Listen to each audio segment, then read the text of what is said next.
Okay. All right, just starting recording up here on my end. Okay.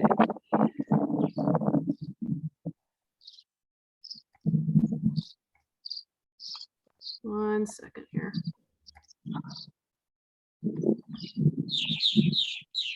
Okay, I didn't mean to do that at the end. Let's get back here.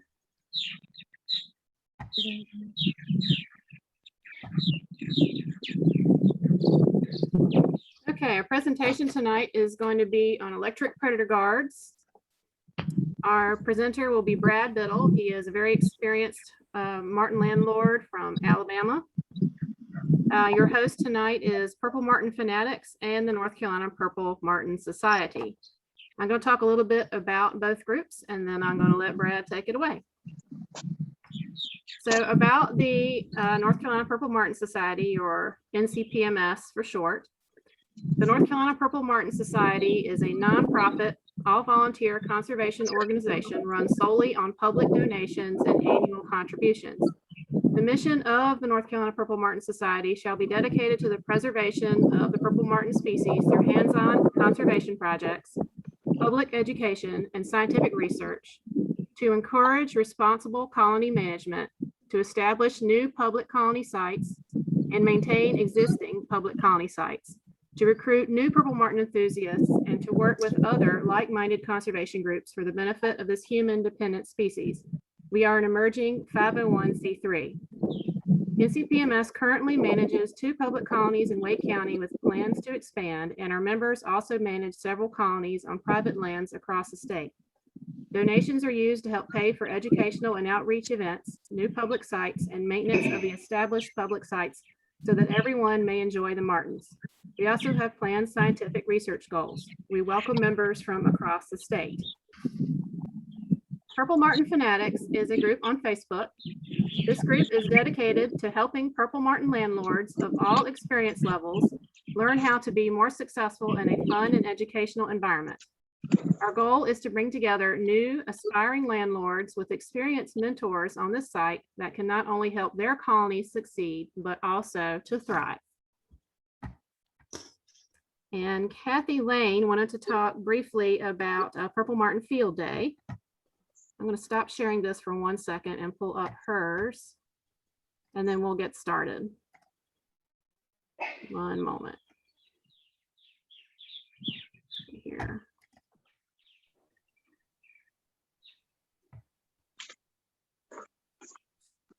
Okay, Kathy Lane. Yes, I just want to let everybody know about this Purple Marten Field Day coming up on June 26th in Louisa County, which is Central Virginia. If anybody's able to come, Lance Wood at this site has over 100 pairs of purple martens nesting at his site every year. And we teach people how to attract martens, how to establish a colony, how to grow your colony, how to protect from climbing predators, aerial predators, hawks and owls.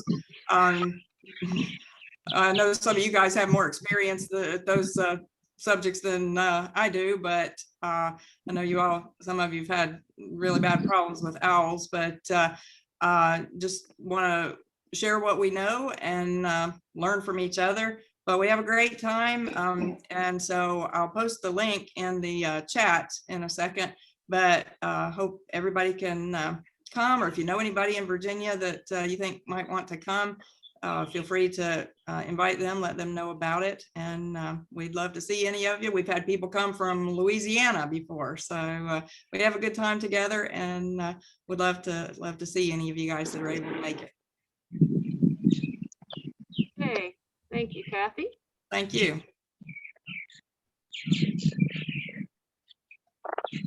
One moment. Hey, Daryl. Yeah. Would you mind muting your mic? Oh, yeah. How do I do that? Oh, just click mute. Yeah. Oh, The martens are pretty loud. That's sorry. not a bad problem, but This is my first time. So I'm sorry. No, you're fine. You're fine. Okay, so that's a good reminder. I will ask everyone except the presenter to please mute themselves. if you're able to do that. If you need help, let us know. All right, Brad, you ready? I'm ready. Okay. You want me to, oh, what you want me to just start talking? Just start talking. Okay, the Cyclops Brute is the electric fence charger that we use here on our farm. We have a cattle farm, so my predator guards are multi-purpose. They keep cattle contained, and they also keep snakes and raccoons and feral cats off of my gourd racks. You can see that it has a stored energy of 10 joules and an output energy of 8 joules. Courtney has a smaller one because she doesn't need that big, and it's a 30 mile. Most fence chargers are rated in the miles that they will energize. And for instance, if you have a 40-acre field that you have one strand of wire around, then you have 1 mile of electric fence. If you have 5 strands around that field, you have 5 miles of electric fence. It doesn't, each wire that's energized takes up part of that distance. People ask me often what size charger they need for their Purple Martin gourd rack. I don't have an answer to that question. I have contacted one of the largest manufacturers of fence chargers for input on that. I did that last year. And surprisingly enough, they couldn't tell me how strong it had to be to shock a snake. That was, I think, the first time that anyone had ever asked them that. So I always suggest that people get a fence charger rated for cattle, not for pets. So whatever the most you can afford is, you can't get too big. So anything else on that slide? I kind of don't like everybody being muted because I can't ask questions. The only thing I would add is consider protecting the electrical outlet where it's plugged in. Yes, that needs to be done. Exterior outlet and protected in some way. Ours is inside a barn, so obviously it's protected. You can see on the Cyclops charger, it says plainly down at the bottom, 3 ground rods required. I don't know how many of you have ever driven a ground rod into the soil. They're 8 feet long, and it can take hours to drive them. We have 1 ground rod on ours. It's never failed. We have highly mineralized soil here. Most people do, unless you have a very sandy white sand soil. You should have enough minerals in the soil to conduct electricity, and that's all you're looking for. There are other options. You can also run a 2-wire system where 1 wire is energized and 1 wire is the ground. So in a situation like that, the predator would have to touch both wires at the same time for the circuit to be completed.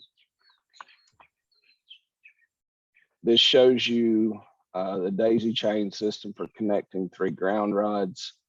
It shows the hot wire, lead out wire, as it's called here, going out to the fence. It shows how the electricity is conducted back to the fence charger. The cow touches the fence, the electricity flows through her into the ground and goes back to the ground rod, which carries it back to the electric fence. To shock something, you have to complete the circuit, meaning that it has to return back to the source. And electric fences use the earth to do that. They work great 99.9% of the time. Only in severe drought conditions do they suffer with conductivity of the soil. So Brad, if anybody's not familiar with this, how close should the ground rod be to, let's say, a rack or the source of electricity? It the closer the better, but it really doesn't matter. I am at my gourd racks. I am about 400 yards from the barn, and it's instantaneous shock. You know, we have fence that's a half a mile from the barn, and it's still an instantaneous shock. As long as you have good conductivity in the soil, then the distance is not very crucial. If you're going to have a standalone unit for your Purple Martin rack, you know, you're probably going to be within 100 feet of the rack with your charger. You're going to be great with that. Should not be any issues at all. Okay, next slide, I guess. Okay, this is one of my latest additions to the Predator Guard that I use. I have some that I wouldn't post a picture of, some of my first ones, and then this is the one that I really like. It's obviously on a round pole, as you can see, and I use 2 layers of PVC pipe. Actually, it's gray PVC conduit because it has UV inhibitors in the PVC. That is a 2-inch Schedule 40 steel pipe, which means it has an outside diameter of 2 3/8 inches. Okay, the first layer of PVC conduit is 2.5-inch ID, so it fits pretty snugly around the pole. I split it in half lengthwise. I used electrical tape to hold it in position until I put the outside piece on. The outside piece is 3-inch ID conduit, and I split it lengthwise as well. You can see, and I'm bad about pointing at the pictures, and I know you can't see what I'm pointing at, but if you look at about 4 o'clock on the outside piece of conduit, you can see a split in the top of the pipe. Courtney, if you might move the mouse down there. There you go. Okay, that's the seam in that one. And the seam on the inner pipe, it's very hard to see, but it's right under the nut on the bolt that holds the winch on. So I have those somewhere in that general area, yes. I have those counter rotated by 90 degrees, which keeps the electricity from shooting the gap between the 2 pieces of pipe. And Courtney mentioned that hers does that, and she uses a single layer of PVC conduit. And I think she said that might be an off-season project for her. But the 2 layers of pipe, I have 0 grounding issues with that. Okay. I got that one covered? Brad, Yes. how tall are those PVC pipes? Those particular ones on that rack with the one with the round gray pipe, it is Yeah, 26 inches tall. And that's tall enough to keep out this, no, it's not. tall enough to keep out the snakes? No. Yes, I think it No. actually is tall enough to keep out snakes, but I don't think it's tall enough to keep out raccoons. And there's a picture later in the presentation where you can see, if you see coming out of the top of that guard, there's a section of black wire. I'm pointing. Insulated. Yes, that rack has another section of Predator Guard above the winch that if something jumped up on the winch, like a raccoon or a cat, it would get shocked above the winch. So, Okay, all right. thank you. You're welcome. Okay, this is my square poles. I have 2 that I added last year. Those are 4-inch square aluminum poles. And I had to get kind of creative to make an insulator for those. An insulator, for those of you that might not know, that is a non-conductive material that isolates the electric wire from the metal pole. You can't just wrap metal wire around your pole because it would just ground out. So to make those insulators, I use PVC trim board from a home improvement store, and I cut it down on a table saw and glued it together with PVC cement. It's just like PVC pipe. You can glue it together. So I made 4 corner insulators and attached them with those stainless steel hose clamps, and then wound the wire up and back down to make the predator guard. Anything else on that slide, Miss Rousseau? I don't think so, unless you want to explain to them what that black wire is coming out of the bottom there. Okay, the black wire coming out of the bottom is a double insulated direct bury electric fence wire. It's normally used to go under gates in a fence, or to go from the fence charger which would be at a barn, to the fence. You do not have to put it in conduit. It's relatively inexpensive as well compared to copper wire, but I will warn you that occasionally you get a break underground and have to replace it. So if you're gonna do it, you might want to put it in conduit, especially if you've got a 100-foot run from your shop, your garage, whatever, to your gourd rack. Those particular racks, that's one of the 4 that's in my backyard. There's a pasture fence 8 feet from those racks, so I only have to go 8 feet of buried wire to get from the electric fence on our cattle fence to my guards on my Purple Martin poles.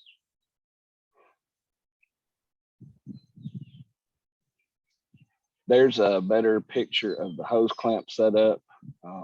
I use those hose clamps for 2 purposes: to hold the insulators to the pole, and also to tie the wire, the electric fence wire, to. Just wrap it around it a couple times, twist it on itself. Then I spiral down the pole, tie it to the one at the bottom, and then I spiral back up the pole and tie it again back to the top one. And that makes a good guard that, other than one instance last year, and I've started using those my 2nd year, I've never had a breach. So for folks who might not know, can you tell them what kind of wire that is specifically that's wrapped around that pole? It's a galvanized electric fence wire. It's very common at Tractor Supply or any farming store. It's a small gauge. It's probably 18 gauge. It's very strong as long as you don't kink it. I don't know if kink is a word in North Carolina where you bend the wire too far and it breaks, but as long as you don't do anything crazy with it, it works really well. All right. And those guards, different than the one on the round pole. Those are 32 inches tall, and I've never had a breach on those. So those do not have, on the racks in my backyard the winches are 32 inches off the ground. 2 of them have been here since about 2005-ish, 6-ish, something like that, 4 maybe, I don't know. But I've never had a snake, cat, raccoon, Rocky the squirrel, bullwinkle. Nobody's ever gotten past them. So I'm pretty confident that they work, with one exception that I'll talk about later. That is the wire that I use. You can get that in different lengths. You'll notice that that's 200-foot roll. You might not need, they sell it in multiple different length rolls. I think 25 feet being the shortest one. One thing to keep in mind is that wire cannot be spliced going underground, even if you put it in conduit. You have to use one continuous piece. So, if somebody gets ready to put one in, you can't, if you got to go 40 feet, you can't buy 2 25-foot rolls, because it will ground out underground when the pipe gets water in it, and it will get water in it. It's just a matter of time.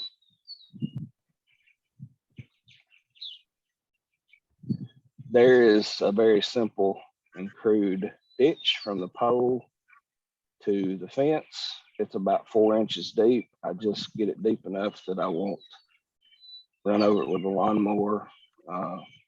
Obviously, I can't run my tiller back there. That's on the edge of my garden, but I can't run my tiller back there. But that's really all it takes.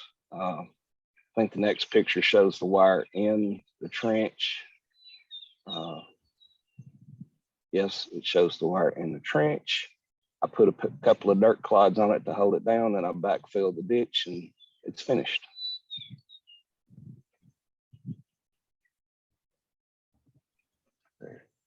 Okay, that's where the energized wire comes out of the ground. I don't know why I'm getting feedback. Are y'all hearing feedback? I heard it briefly, but I don't hear it now. Okay. The energized wire comes out of the ground. It goes up to behind the hose clamp. That just kind of helps hold it in place. That wire is very, very stiff. I think it's 11 gauge galvanized steel wire. So you just got to tie the other wire to it. That's all it takes. You don't need a wire fastener. You don't need a wire nut. You don't need a butt splice. That's plenty good enough to attach it to your electric guard.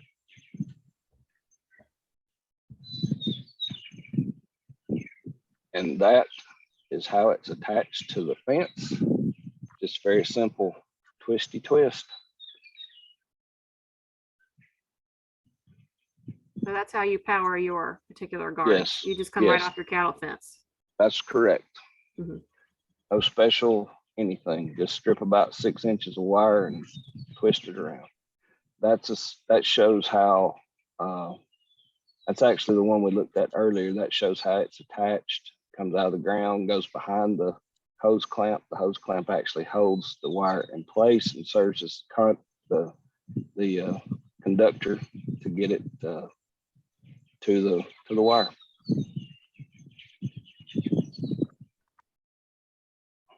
That is Brad's makeshift, always handy tester. I do have a tester with lights on it that light up when it's, higher voltage or lower voltage, but I use that one every time I go to the gourd racks. I have it hanging on the fence. It's simply about a foot long section of the direct buried wire with a little bit stripped off of each end. And the reason that I use that is because I know that under normal conditions, if the fence is not grounded, that I should be able to make it jump a spark from the hot wire to the pole that's at least 1/4 of an inch long. If I stick it up there and I have to get really, really close to the pole to make it arc, then I know that we've got fence issues somewhere. And I actually found that about 2 weeks ago. I tested it and I almost had to touch the fence touch the pole to make it arc. So we found a broken insulator with the wire wrapped around the barbed wire fence. So got that fixed and it's back to its potent self.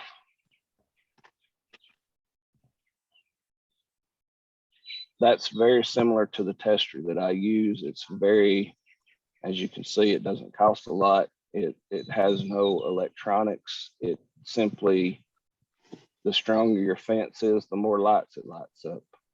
It's good to have a baseline to know what your fence output is. And that way, if you have any issues with it, it will show a reduced output.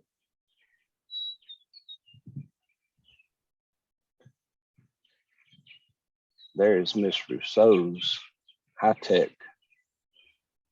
fence charger tester. She can tell you about that. So with this type of fence tester, you stick part of it in the ground or on whatever wire is supposed to be your ground wire. And then the 2 prongs at the top is where you stick it to the hot wire, and it gives you a digital readout at the top in kilovolts. And in this particular case, it was 15.4 kilovolts coming off of that. There's also an example in this picture of what we like to call a tattletale. It's a light that hangs on the guard that will flash if there's no electricity running through the guard, or if the voltage is so low that it's reading 0 to let you know that you have a problem with your fence. Yes. And that's a good thing to keep the batteries checked in, and me not I'll just go ahead and tell you about the situation. Me not keeping my batteries checked cost me 3 martin nests last year. I watch my martins every afternoon, see what's going on, and I had done a nest check the previous Saturday, and I knew that, well, I had eggs in almost every gourd, but particular 3 gourds, I stopped seeing martins go to them. And so I just went and let it down, and I opened the first one. There were no eggs, and there was about a foot long piece of snake skin in the gourd. And I thought, that's odd. I've never seen martins use snake skin for nesting material. Didn't dawn on me. So I opened the next one, and it also had no eggs, and it had a piece of snake skin in it too, and same for number 3. So I reached down and touched the electric fence, and it was off. So I called my dad all in a panic. I said, hey, the electric fence is off. He said, no, it's not. I said, yes, Daddy, it is. I just touched it. It's not on. He said, well, most of it's on, but the part behind your house is not. And I said, what? He said, yeah, you had one of your gourd racks was arcing the other day. So I unhooked the section that went behind your house. So we had a little chit chat about that. Got it hooked back up that evening. And to tell the efficacy of the electric predator guard, I lost no more nests to snake predation. It stopped it cold. And for those of you who have heard horror stories about snakes, you know that once they start going up a gourd rack and getting in the rack, that they don't stop. So it works really well, because that had to be a 5.5, 6 foot long snake based off the size of its skin that it shed. And it never went up another pole or that one again. So they work really well. That shows the upper portion of the guard on that rack at the barn. That winch is, that rack is on a little bit of a hillside. So that winch is only about 24 inches off the ground. So I didn't feel like that would be high enough to, a cat could easily jump on top of that winch. So I added another about a foot section above that winch, and it works well. I haven't been shocked by it yet, letting the gourd rack down. I don't turn mine off when I check them. I have been zapped a couple times, but that's just a nice friendly reminder that they're keeping the snakes out of my gourds. That's it. That's a full picture of it there. If I had known that gourd rack or that winch and guard was going to be on Zoom one day, I probably would have taken the electrical tape off after I put the hose clamps on. But now you can see that it still has electrical tape on it. So remind me again, Brad, how tall that is. To the top of that one is probably around 40 inches. I let my gourd rack down right to the top of it before I do a nest check. And I kind of have to, I don't really have to tiptoe a little bit on the downhill side. I have to tiptoe to see in them a little bit, but I'd rather tiptoe than find preyed upon martins. So minor inconvenience. So, Yes. Brad, Yes. I don't have the advantage of a winch. I have a telescopic Okay. 3-piece pole. Right. So that's going to slide through a triangular pole. I think that Yes. your telescopic pole being 3 sections, I'm going to guess that each section is around 4 to 5 feet long. Yeah, I'd say 5 anyway. Okay. You could figure out whatever size pipe will slide directly over that bottom section. I don't know what diameter that pipe, that triangle pole is. But you could slide one piece of pipe uncut, a round pipe right over the my dog's bark, trying to bark, sorry. You can slide one piece of round PVC right over the top of that. Of course, you'd have to wait until season was over, but or you could cut it in half and do it just like I did. But you should be able to find a size of pipe that will slide over that triangle. It doesn't have to be the same shape as your pole. It would be. Wonder if that angular trim might work for me better. It might. Now that trim does not come like that. It's actually a flat plank, and you have to cut it and glue it together and do that with it. So, you know, they make gutter downspouts that are vinyl. You could use that. You could use, you can use a 5-gallon bucket. You cut it to fit the hole on your pole, put a hose clamp around your pole, put the plastic 5-gallon bucket on there and wrap it with electrical wire.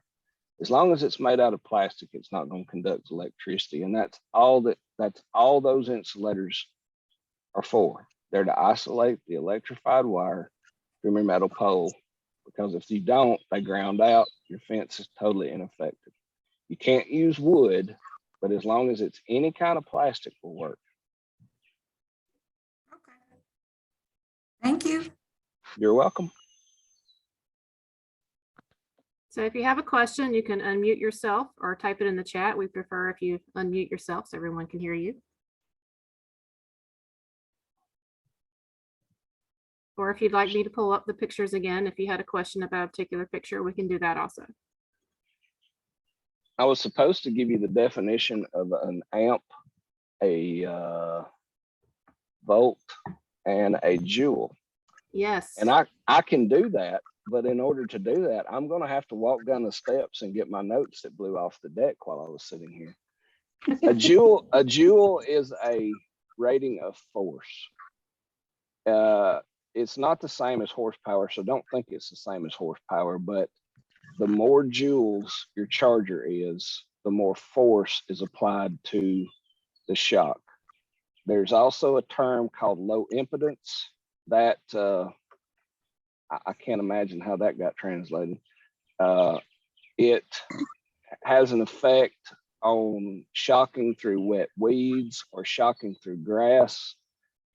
That I don't think they make a charger that does not have that function. Most of you, if you're just going to hook it to a Purple Martin pole, it's not going to be touching grass anyway, because you're going to keep that sprayed with Roundup around the pole, or you're going to use your weed eater, whatever. I want to touch a little bit on the safety. People, I think a lot of people have a fear of electric fences. I've been around an electric fence since I was about 6 years old. That's when we moved to the farm. I've been shocked thousands of times. And I mean, look at me, what's wrong with me? That's an open-ended question. Don't say it, don't say it. Seriously, electric fences are very safe. They are a low amperage, high voltage current. Amps are what kill people, not volts. Now, yes, volts can kill you, but practically speaking, if you stick a fork in your 110 receptacle in your house, that's going to it's going to cause your muscles to contract where you can't let go of the fork. That's not how a electric fence works. Electric fences are a pulsed charge. You can hear it. They have an audible click on the charger. Click, click, click. That click serves two purposes. If you install one, when you first install it, listen to the sound. If you go back in there next week and it's only making about half that much sound, then you've got a grounding issue on your fence. It helps you determine if you have issues or not. Now, if you hear a popping at your pole, you have a short, you have a ground. That's an issue that you need to fix. It shouldn't make any sounds out at your gourd rack. But it's like I said, it's a pulsed charge, so it's safe. It's low amperage, which makes it safe. The only way that you could be permanently injured by an electric fence is if you fell into the fence and simply couldn't get off of it. That's really the only way that you could be injured by one. So what are does some, anybody? I'm sorry, sorry. just going over our notes real quick. So what are some common installation mistakes that you see or hear about? Common installation mistakes is not having it grounded properly. If you have, let's just assume that everybody is going to put their charger in their garage. If wherever your power comes into your house, you have a ground rod at your breaker box or at your meter base. You can hook that to that. I don't know what the National Electric Code says about it, but Brad says you can hook your electric fence to your home's ground rod. Probably would be better to use another one, but a lot of common mistakes I see are people don't use the correct insulator. They want to, I have questions every year. Well, my pole's wood, can I just wrap the electric wire around my wood pole? No, you can't. Wood doesn't conduct electricity great, but it does conduct electricity. So your fence would be constantly grounding out and it wouldn't work. There's not a lot of mistakes that people make putting them on because most people that have them are familiar enough with them to know what to do. And that's one reason I was glad to do this with you is I'm trying to help people bridge the gap that are not familiar with electric fences to realize that they're not something to be afraid of. I know that Kathy Freeze has some of the best predator guards set up that I've ever seen, but I still like mine better. Sorry, Kathy. We have a question in the chat from Kelly. She says, what are your thoughts on solar chargers? Solar chargers will work fine. They're going to cost you a lot more money to get one that's big enough to do what you need to do. We have a solar charger on our back pasture. Now, I'm not saying you'd need one this big, but it only has a joule output of maybe 1 joule, and that charger was $350, $400. Has a self-contained battery. Solar chargers do work. Just make sure it's rated for livestock. The hardest livestock to shock is a sheep because wool is not a good, wool is a good insulator. But if it's rated for cattle, it's okay. And solar chargers have, they work great. We've been using one for 15 years, but the technology has likely gone light years since we bought ours. So just make sure you don't get one for pet containment. We're not trying to keep your German Shepherd puppy in its pen. We're trying to keep a snake out of your purple martin gourds. Any more questions? I know y'all got questions. Does anybody want to see a live from the gourd rack? Anything live? Courtney does. Okay, Courtney, this is where you have to start singing while I connect my headphones to you and Kathy Freeze sing a duet. Okay. Karen thought that was funny. Yes. I have a question. We need a male Yes. voice in there too. Oh, we got a question from somebody. Okay. I think Do that's you good. have a video of yourself tiptoeing around your marten pole? Do I have a video tiptoeing around my marten pole? Yeah, on I that don't. hillside. Oh, no, I don't. I can get one. It will be greatly underwhelming, I can assure you. I It's not- think everybody would enjoy that. Okay, I'll see what I can do, Bill. Okay, Courtney, I'm going to try to disconnect audio from this computer, and then we'll see how it goes. Alrighty. So stall. Kathy's good at stalling. Y'all should be able to do that very well. All right, Kathy, give me a hand here.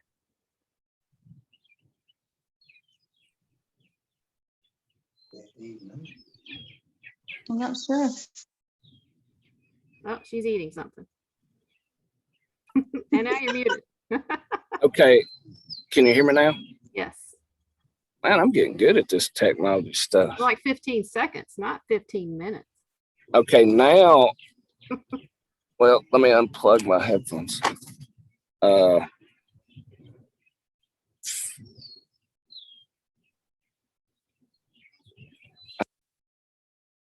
Oh, now I can't hear you. Okay.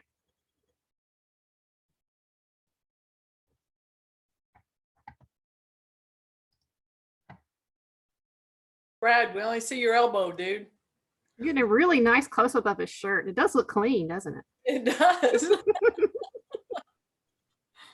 I can see him in a different box now up on the screen.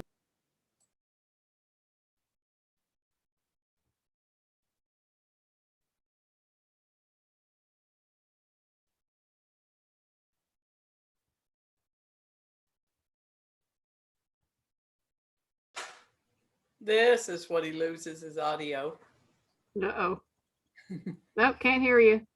Nope.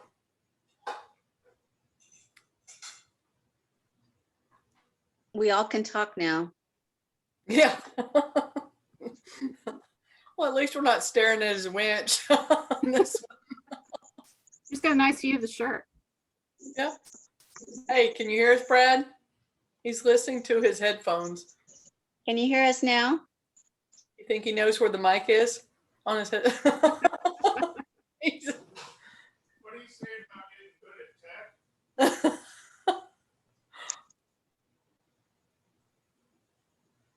Nope. Can't cannot. hear you.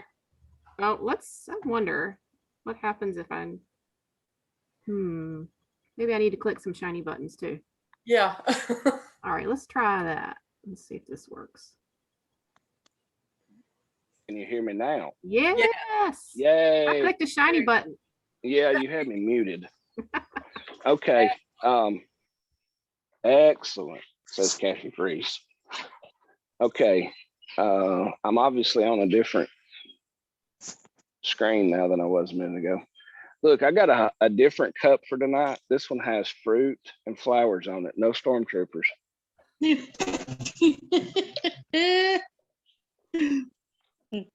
I missed the stormtrooper cup. Okay. Does everybody know how to pin a face to the screen to make it look bigger? Do we have to? You don't have to. He sure is ugly. That is not true. I am like one of the top 2,000 good-looking men in Albertville, Alabama. There's only 300 of us here though. Oh, is that Micah? That Yes, was sir. Micah. Yeah, he just came. Look, dude, compared to you, I'm like a 12. You got that right. I'm glad Micah's a nice guy because he's about a foot taller than me.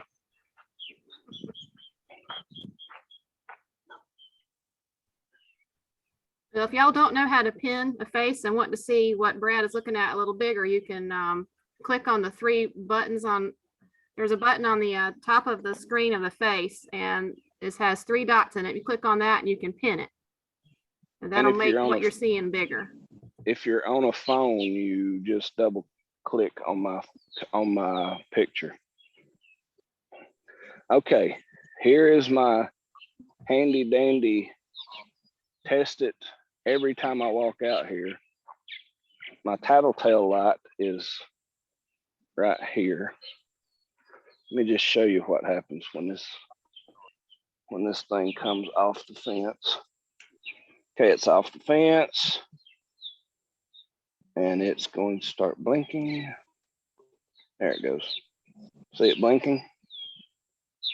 Does everybody see the light blinking? Yes. Now, yes. Okay. That is looking facing my kitchen window. So about 8 o'clock every night that the fence is off, my daughter says, "Daddy, the electric fence is off."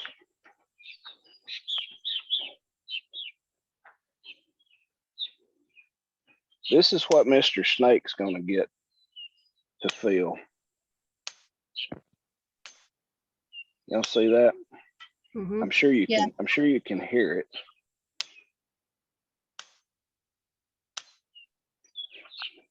That's no bueno to touch that. So now that I'm out here, does anybody want to see anything specific?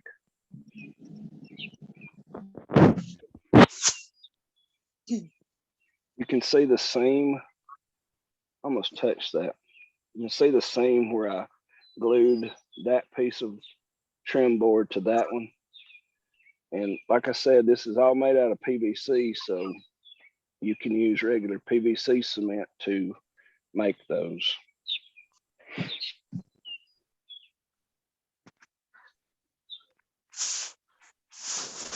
This Does is it have one of to be- my, sorry? Does it have to be a certain thickness at all? That depends on how powerful your charger is. If you're buying one just to use on a Martin gourd rack or a house, or even 10 or 12 houses, if you buy one that's 1 joule output, 1/4 of an inch of an insulator is probably enough. I had to go up to 1/2 inch with ours just to keep it from arcing, and it still arcs when it rains sometimes with the dirt splashing up on the poles. This is one of my old ones that I used alternating sizes of pipe. And as you can see down here at the bottom, it's bad about holding weeds and stuff. I don't like that one. I'm going to have to redo it. So, anybody got any questions? No questions. So what's your favorite design of all the ones that you've done? The one that we showed in the video that has well, this is one too. It's got the two pieces of pipe. Here you can see the gap on one pipe, 90 degrees from the gap on the other. Totally eliminates any arcing issues. I never have any trouble with those guards like that. The ones where I have open air, I guess is the best way to term it, where I have a space between the wire and the pole. I have grass get trapped back there when I mow. I have several times I have to clean those out. So if you have a round pole, that's the way to go, in my opinion.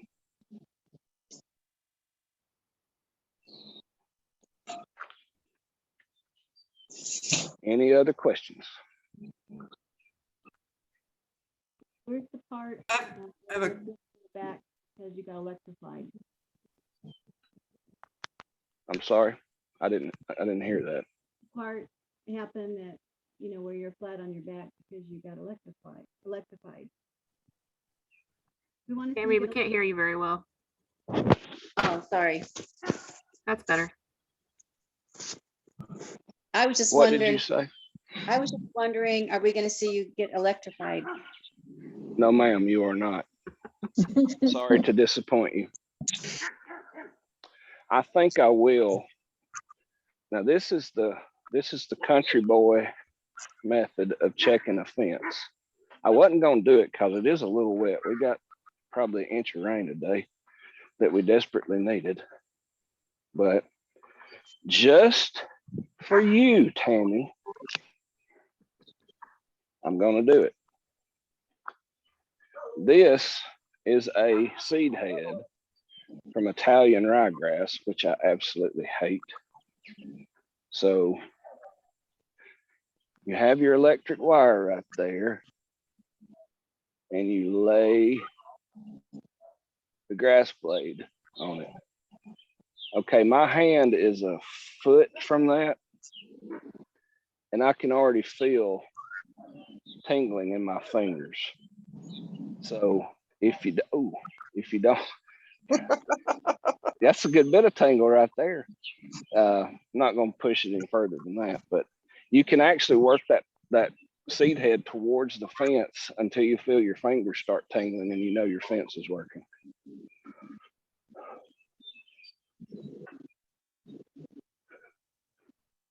I have a question. So you said that you could use a different shape of insulator device around your pole. So you could just get like conduit that's bigger. Say if I've got a 2-inch square pole, I could just find a conduit that's big enough to go around that and split Sure. that up side. Absolutely. And then you open The it only- up, you just split it on one side. Is that what you're saying? And you spread it apart and get it around? No, you have to split it on both sides.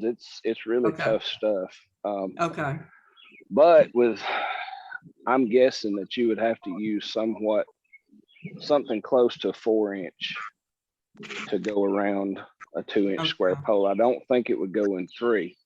If you did Okay. that with 4-inch pipe, your splits would be far enough from your metal pole that you would only need 1 layer of pipe. The only thing I would suggest in a situation like that is buying a cap for the pipe. So Sure. if you use 4-inch pipe, buy a 4-inch cap. Okay, Mhm. cut your 2-inch square hole in your cap, split your cap, and then glue that to the top of your guard. And Just to there's keep no way anything for from anything falling down in it. falling down in it or coming up through it. Okay. Okay. I'm surprised nobody's asked me what Okay, happens thank when a bird. Oh, you're welcome. I'm surprised nobody's asked me what happens when a bird touches this. They're not grounded. It is when it's sitting on the ground. I saw a mockingbird get zapped pretty good one day. It didn't hurt it. Feathers are not a great conductor of electricity, but I don't know that I've ever had a purple martin touch it that was sitting on the ground. I mean, they pick up nesting material around here all the time, but I've never found a dead bird close to the electric fence guard. So Do you know how they have the 4-inch wooden posts and they sell a PVC to go over that for? Yep. Is that something is it too thin maybe to use No. for something like this? No, that would work fine. I've seen those, and I was gonna try to get a picture of one, and I just didn't make it. But I saw a guard that was made out of one of those a few months ago, and it worked really well. I could have done something easier on my square poles if I had put enough thought into it, but with them being 4-inch, that take a 4x4 is only 3.5 by 3.5, so that took me out of Right. I couldn't use that for these poles. But anything that's made out of plastic, and it doesn't, as long as you don't have a gap for the electricity to get to the steel or aluminum pole, it really doesn't. 1/8 of an inch thick is plenty thick enough. It doesn't take a whole lot as long as the material is non-conductive.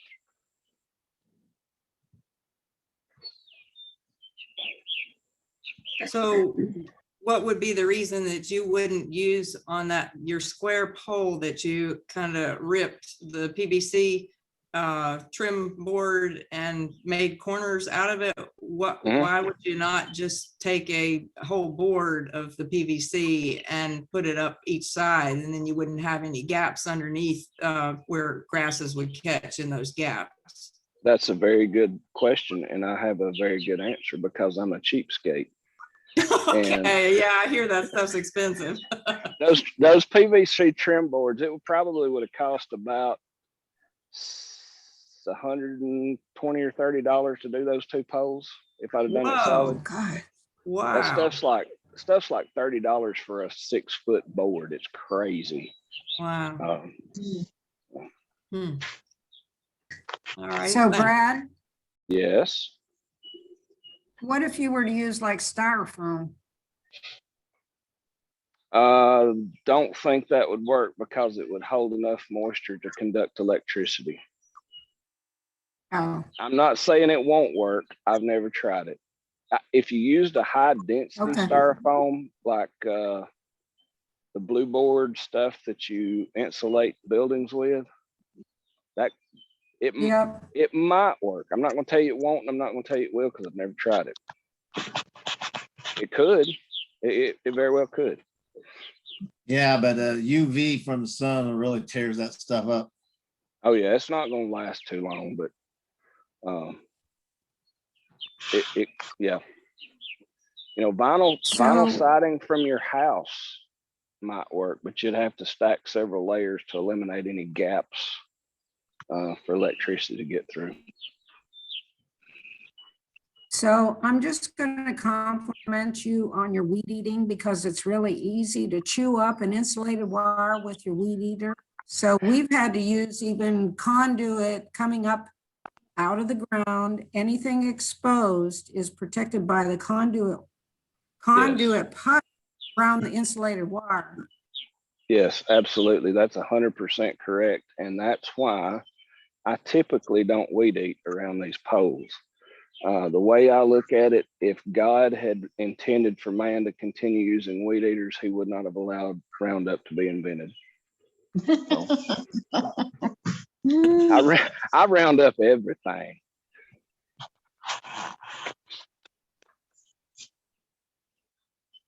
You want to do a tomato growing VST?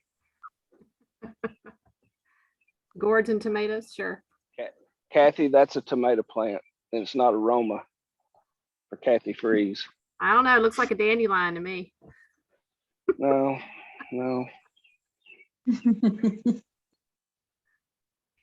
Okay, any other questions? I agree, Courtney. That's a dandelion. Yep. Dandelion? Yeah. No, it is not. All right, y'all don't be shy. If you got more questions, let us know. I'm definitely not going to grab the fence. You don't turn that off when you're doing nest checks. I don't. Kathy asked me that the other day, and I really don't. I could, and I probably should, but it really is just a temporary discomfort. I did get popped one day last year. My kids were out helping me do a nest check, and they laughed at me, and I don't blame them. I would have laughed at them, but they make a quick disconnect. That's a knife switch. If you know what a knife switch is. Yeah. And I really could put one here behind the house, and I could flip it off and disconnect it in a very short, just seconds and reconnect it. But the problem with me is I have to go down to the barn and unplug the fence. And when I do that, sometimes I forget to plug it back up. So of course my tattletale light tells me that it's off, but then I have to wait and see the tattletale light. So, and like I said, I've only got shocked one time doing it. So if I'm careful, I don't get popped.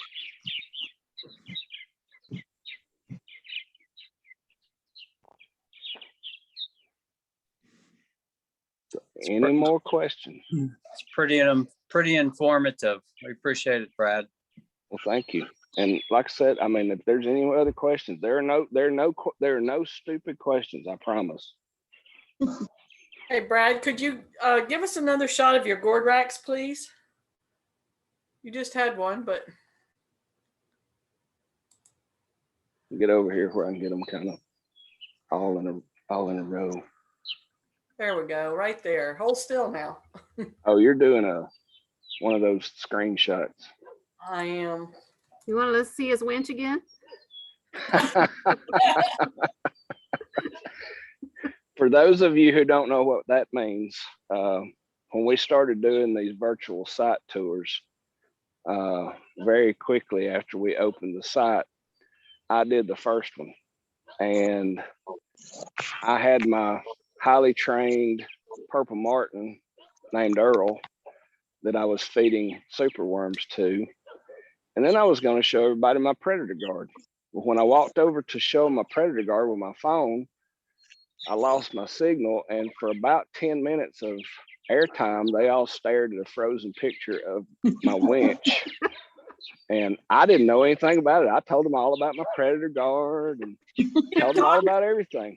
And then when I got back close to my pickup where my laptop was sitting, I could just hear all this laughing and carrying on that I couldn't hear on my headphones. And I'd gotten disconnected and didn't know it. So they all had a big time about that. So. Hey, Brad. Yes. Can you see my gourds? No. Let me see if I can find you. How many martins have you got? I have 3 right now. One's inside, so probably 4. Yep, I see them now, Micah. Micah, hey. That is Micah. That is down the road from my house. Maybe what, Micah? Straight 3/4 of a mile, maybe. Nah, not even that. Micah, congratulations. Thank you. This is Micah's first year. We're proud for him. He's now a Martin landlord. So glad to see it. And glad to see another colony get started. I think he's already planning for next year. I don't think he is. I know he is. So. Yeah, and you also said that I didn't need to move this one. The reason why? The reason why is they are going to come back to where that gourd rack was. Okay. And if you move it, you stand a really good chance of them abandoning the site. Okay. I can get away with stuff like that after 18 years, but you can't get away with stuff like that because you're very new. Just 2 months into this. Yeah. You want everything to look as close to it to what it does now at that spot across the road from your house as it does this year. Okay.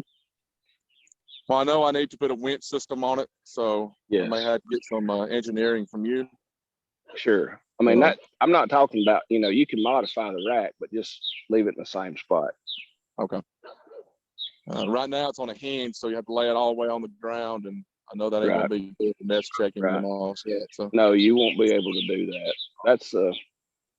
That's a foreign concept to most of the people on this call. They've never seen a rack that does that. But the area where Micah and I live, I had never seen a purple martin house until my mother bought one when I was 18 and I put it together for her. Everybody here has gourd racks. And the vast majority of them still use natural gourds. Wow. I put up, well, you guys can see where I'm standing. I'm about 30 feet from those gourd racks. At the time, I had 3 gourd racks there. The one that was in the center is now down at the barn. And I put up a trio castle that I modified to a 12 enlarged compartments. And I put it right here because I still hit the concrete with the tiller when I got through the garden. For 2 years in a row, I had that house there, that castle, and I had 3 gourds hung underneath it. I never saw a martin land on or go in that house in 2 years. So martins don't like houses on Sand Mountain in Alabama.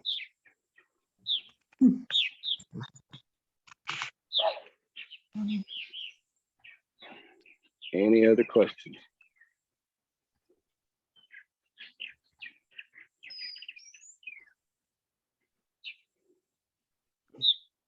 Got dead air.